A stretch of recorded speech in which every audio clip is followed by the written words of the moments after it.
She ain't got no money in the bank.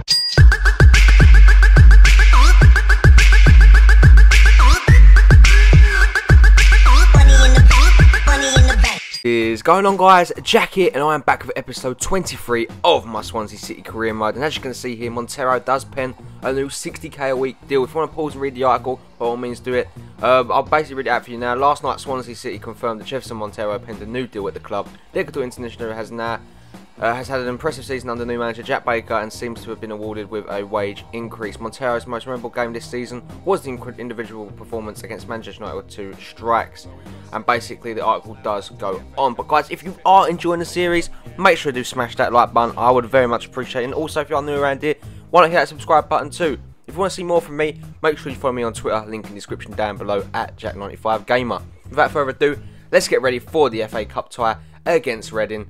Obviously a team that was in the Barclays Premier League, but a team that have struggled to get back a top tier of English football. Without further ado, the game does start with Charlie Austin leading us in our first attack. Would find Nathan Redmond, who would play it in to Ki Sung-young. Great little pass into Charlie Austin, who produced a really good save there from Ali Al-Habsi.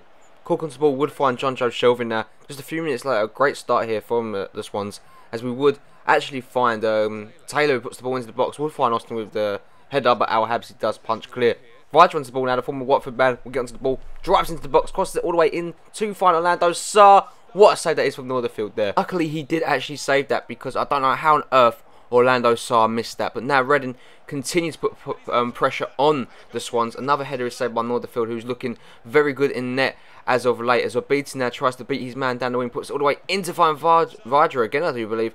And Northerfield again denies the Reading players. I can't believe this game is 0-0 at the moment. But again, to cap off a very equal half between the two sides, Taylor would get on the attack. Cuts inside, shoots, it is blocked as far as Jonjo Shelvey. What a save from Al-Habsi as Obita does get the ball away. Half time here at the Medeski Stadium, and as you can see here, it is 3 shots to their 5, 50-50 possession basically. A very even game between the Championship side and the Barclays Premier League side. As you can see, though, Redmond onto the ball does find Taylor in space, but play it into Jonjo Shelvey yet again with another shot blocked by Hector as it does go wide of the mark. Do bring on Barrow, Eder and Jay Fulton now coming on for a debut. Jay Fulton under my tenure, so be interested to see how he actually does do. And as you can see, Eder does get played into some space here.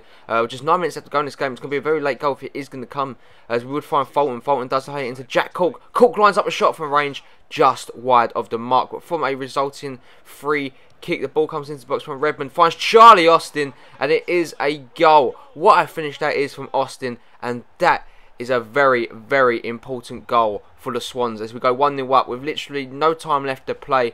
It just shows how important that was, and social media, here is how the reaction did happen. As you can see, the goal for Swansea, Charlie Austin wins it surely 1-0. A very good finish though from Austin, in all honesty. No chance for Al-Habsi, who has been a solid player for the whole game. My word, that is a very important goal for us. We struggled, in all honesty, so I'm really relieved that we got the goal there. Pearson had a good performance for Reading, but the game would come to an end. It is a very important win for the Swans as we do continue at FA Cup adventure. Charlie Austin with the 90th minute goal, as you can see there, to really put pressure on everyone else around that are competing in the Emirates Cup. Emirates FA Cup, shall I say. Again, the game ended as it finished in the first half. Very, very equal between the two sides there. Reading can feel very hard done by. Redmond would take home man of the match over an 8.3 rating. Congratulations to him, who put in a very strong performance and is looking like one of my favourite players so far that I've signed. As you can see here, Gary Lineker does react to the FA Cup. Swansea just edged Reading there. Nevertheless, they make the draw. City or Chelsea look the favourites for me. Obviously, Liverpool's still there too, so it's going to be interesting to see what will actually happen by the time we get to probably maybe the semi-final stage, if their favourites are still in the competition. So Arsenal and City have been predicted to win this tie. But now we get ready for the Saints at the Liberty Stadium. As you can see here, we do return to play our former player Fabianski, and Wanyama does return to his former club. Well, his former club do return to Wanyama to play against. So it's going to be interesting to see what will happen here. Southampton, a very hard team to break down, but so are we this season. We the stats will show very soon, but we have been defensive rocks, in all honesty, and we deserve it. Saints down in 8th place here, but a win could definitely keep their European hopes alive, and why not? But we need a win too. But as you can see, the best defensive team so far, 12 goals against us. And as you can see, Squawk Football had their say on it. Swansea, the best defensive team this season, conceding only 12 goals. impressive. Fabianski does start in net though when we go against this Southampton side. Shane Long, Classy, Tadic, Pell, they're all very dangerous players, and it would be actually the Saints that start off very well here. Jordy Classy onto the ball, plays the ball into Long, great link up play, and Classy should have finished that one there, just goes wide of the mark, still 0-0 here, but it would be the Saints that get the second chance of the game a few minutes later. Pella onto the ball, does find Davis in space, takes the shot, goes down in the box. Was that a penalty? I'm not too sure, it probably should have been there, as Cork loses that to Montero now, who's recently just signed a new deal for the club. It's Jefferson Montero, plays it into the path of Omar Niassi. Niassi through on goal here, surely he's going to score. He does. 1-0 to the Swans, a very, very important goal there for us. As we go 1-0 up, Niassi celebrates with just a few minutes to go till half time. We do go into the half time, I can confirm, with the lead. Very well played there. Look at that, that is a really good finish, and we're looking good. As you can see, Sky Sports Football half time, Swansea 1, Southampton 0. Niassi with the only goal so far. As Ward-Prowse gets on the ball as the Saints trying to get back into the game here. Wanyama puts in a great challenge, only to give it away to Classy, nearly assisting a former teammate there. My word, that would have been absolutely controversial if that happened. But as you can see though, Ayew gets onto the ball now. What can he do? Cuts inside of his man, plays it into the space to find his man. Montero tries to put it back in, but Davis does clear away. But Taylor gets onto the ball, would find John Joe Shelby, does find Gylfi Sigurdsson here. Sigurdsson plays it into Montero. Montero gets away from his man, takes the shot away, saved from Fabianski, only as far as Sigurdsson. And the Swans double their lead with half an hour left to go in this match. A very important goal for us there, because that may have just put the Saints out of this competition. As you can see, 2-0 to us. Gylfi Sigurdsson, of course, who else would get the goal? Our leading goal scorer so far, and basically our player of the season. As you can see, the ball comes into Montero's path.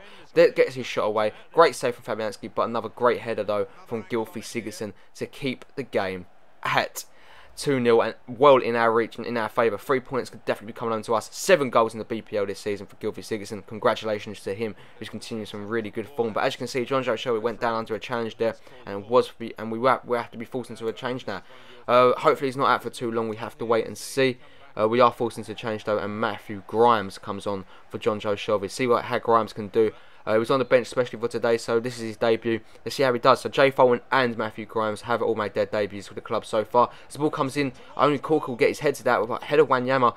Great save again though from Pantilimon. Niassi now onto the ball, trying to get this counter attack going. Puts the ball over the top to find Jefferson Montero. Somehow gets there ahead of his man. Shoots, save from Fabianski though. The game's still at 2-0. Niassi holds the ball up though beautifully here. Omar Niassi gets away from his man. Again, shoots, save from Fabianski, parries it away. Only as far as Jefferson Montero to make it 3-0. It's basically what just happened for the second goal. Fabianski parries it away. A very questionable goalkeeping from the former Swansea man, obviously. But again, maybe that was only he could do for that Niassi shot, because it was bending away into that far corner. But very well played there from Montero to follow up. Completely unmarked, shall I say, yet again. And he gets his fourth goal on the BPL, and Swansea are on course to really have a smashing here against Southampton. But that would be how the game finishes though. A massive 3-0 victory for us, and a well-deserved victory in all honesty. 3 massive points coming to us. Niassi, Sigurdsson and Jefferson all with the goals here. And it's good to see. As you can see, the full-time stats do show that it was quite an even game, but we just took our chances here. And as you can see, full-time, Swans sweep the floor with the Saints FC to return to second in the Barclays Premier League table. Goals from Gylfi, Niassi and Montero. Reaction to follow. So a 3-0 win is definitely good to see. Man of the match goes to the guy that signed a new deal, Jefferson Montero. Congratulations to him, very well played. And as you can see, Gary Neville does have his say on John Joe Shelby. Big loss for Swansea there. Shelby's work rate will be missed. Speedy recovery, John Joe. So good to see there that he's getting the support of some of the big pundits in the game. As you can see, we are in second position in the Barclays Premier League. If you did enjoy the series, always guys, make sure to leave that like button. If you are new around here, then why not hit that subscribe button too? I'd very much appreciate it. Follow me on Twitter to get updates on what happens with the videos, and to stay in touch. As always, I hope you have a really nice day. I'll catch you all in the next one. Peace!